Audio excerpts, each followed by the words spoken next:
Most welcome to this channel auto gadgets info. और आज हम बात करने जा रहे हैं मारुति सुजुकी अल्टो और K10 में कौन कौन से ऑयल्स रिक्वायरमेंट रहता है जो जेन्युइन ऑयल्स हैं रिकमेंडेड बाय द कंपनी। तो चलिए वीडियो स्टार्ट करते हैं।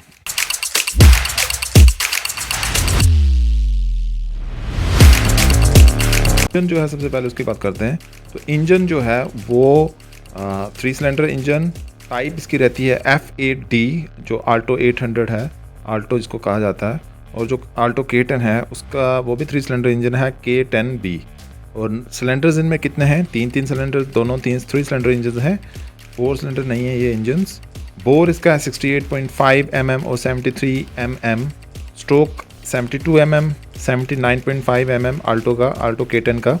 पिस्टन डिस्प्लेसमेंट जो है वो जैसे हम सीसी कहते हैं 796 क्यूबिक सेंटीमीटर ये है आल्टो 800 में, और 998 क्यूबिक सेंटीमीटर ये है आल्टो K10 में, जिसको हम 1000 सीसी भी बोलते हैं। तो कंप्रेशन रेशियो जो है आल्टो में वो 10.95 प्लस माइनस 0.4:1, 0.4:1 प्लस माइनस हो सकता है।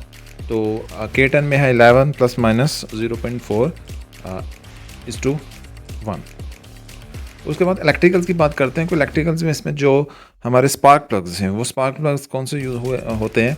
तो स्टैंडर्ड स्पार्क प्लग जो है इसके इसमें निकल प्लग्स भी इस्तेमाल होते हैं। तो स्टैंडर्ड स्पार्क प्लग्स जो हैं वो आल्टो के ये आल्टो 800 की बात कर रहा हूँ जो 800 सीसी वाली है, उसमें एनजी के DCPR7E। और जो निकल का प्लग वो यूज़ होता है वो बोश का YR7DC। ये जो मैं आपको बता रहा हूँ जो भी इलेक्ट्रिकल्स ये स्पार्क प्लग्स में बता रहा हूँ, ये स्पार्क प्लग्स जो कंपनी ने रेकमेंड किए हैं वही हैं। कुछ मेरी तरफ से कुछ भी नहीं है, ये कंपनी ने जो रेकमेंड किया हुआ है तो वही स्पार्क प्लग्स यहाँ पे। तो आल्टो K10 में जो स्पार्क प्लग्स आता है एनजीके का KR6A10, तो एनजीके का सेम आता है DCPR7E, और जो बोश का आता है KR6A-10। तो इसमें बैटरी जो है, बैटरी भी अलग अलग, अगर किसी मैकेनिक के पास आप जाएंगे तो वो 34 की 40 44 या 50 ऐसा वैसा इसका ऊपर लिखा रहता है, उसके ऊपर 12 वोल्ट की बैटरी यूज़ होती है। तो इसमें कौन सी बैटरी यूज़ होती है? इसमें आप कोई भी बैटरी किसी भी कंपनी की यूज़ कर सकते हैं। 12 वोल्ट 34B19 और 12 वोल्ट्स 34B19। और आल्टो में, और आल्टो K10 में जो होता है वो है 12 वोल्ट 34B। तो 34 मेनली वो रहता है, तो ऊपर लिखा होता है उसके कि 34 है या क्या है, 44 है, 54 है, 50 है, तो 19 ये रहता है इसमें। नेक्स्ट इसमें आता है अब रिकमेंडेड जो ऑयल्स हैं, कंपनी ने जो रिकमेंड किए हैं ऑयल्स, तो इसमें कूलेंट जो है वो कितना पड़ता है आल्टो 800 में, ये हमें पता होना चाहिए। जब हमारे पास ये गाड़ी है तो इसकी रिक्वायरमेंट्स हमें पता होनी चाहिए, ये नॉर्मल चीज़ें हैं। तो कूलेंट जो है 3.5 लीटर पड़ता है आल्टो 800 में, और आल्टो K10 में भी जो है 3.5 लीटर ही पड़ता है। इंजन ऑयल जो इसमें आता है, ये क्लासिफिकेशन जो दी गई है इसकी API SG+, SL, SM and SN विस्कोसिटीज़ की कौन सी है? 5W30 3 लीटर पड़ता है आल्टो में। और जो आल्टो K10 है जो 1000 सीसी आल्टो K10 पता ही है सबको, तो क्लासिफिकेशन इसकी API SG+, SL, SM ये उसके ऊपर लिखा रहता है। जो इंजन ऑयल रहता है उसमें SAE 5W30 पड़ता है और 2.8 लीटर पड़ता है आल्टो K10 में, और जबकि आल्टो में 3 लीटर ही पड़ता है। ट्रांसएक्सल ऑयल, ये मारुति जेन्युइन केयर ऑयल, ये 75W80। तो जो भी आप इंजन ऑयल यूज़ कर रहे हैं वो इंजन ऑयल इसी उसका होना चाहिए। मैकेनिक तो नॉर्मली बोलते हैं आपने 5W40 यूज़ कर लो, 50 यूज़ कर लो, लेकिन कंपनी ने कुछ सोच समझ के रेकमेंड किया होगा, तो इसलिए यही रिकमेंडेड जो ग्रेड के इंजन ऑयल्स हैं यही इस्तेमाल करना चाहिए। तो ट्रांसएक्सल ऑयल की बात कर रहा था मैं, तो मारुति जेन्युइन इसका गेयर ऑयल आता है 75W80, 1.5 लीटर पड़ता है, 1.5 लीटर्स यूज़ होता है इसमें आल्टो में। और आल्टो K10 में होता है जो गेयर ऑयल 75W80, ये 1.45 लीटर तकरीबन 1.5 लीटर के करीब होता है। तो फ्यूल टैंक कैपेसिटी दोनों की जो है वो वैसे ये ज़रूरत नहीं पड़ती खास, लेकिन फिर भी पता होना चाहिए 35 लीटर्स दोनों में फ्यूल टैंक कैपेसिटी रहती है। तो नेक्स्ट हमारे पास है कूलेंट जो है। अब कूलेंट हमने यूज़ करते हैं, तो कूलेंट मेन जो लिक्विड है, ऑयल है, लिक्विड है, हमारी गाड़ी के लिए बहुत ज़रूरी है। इंजन को ये ठंडा रखता है, तो इसका ध्यान रखना ज़रूरी है। तो कभी भी लंबे सफ़र पे जाएं तो कूलेंट ज़रूर चेक कर लें, इवन कि इंजन ऑयल और ऑयल्स चेक करके ही जाएँ।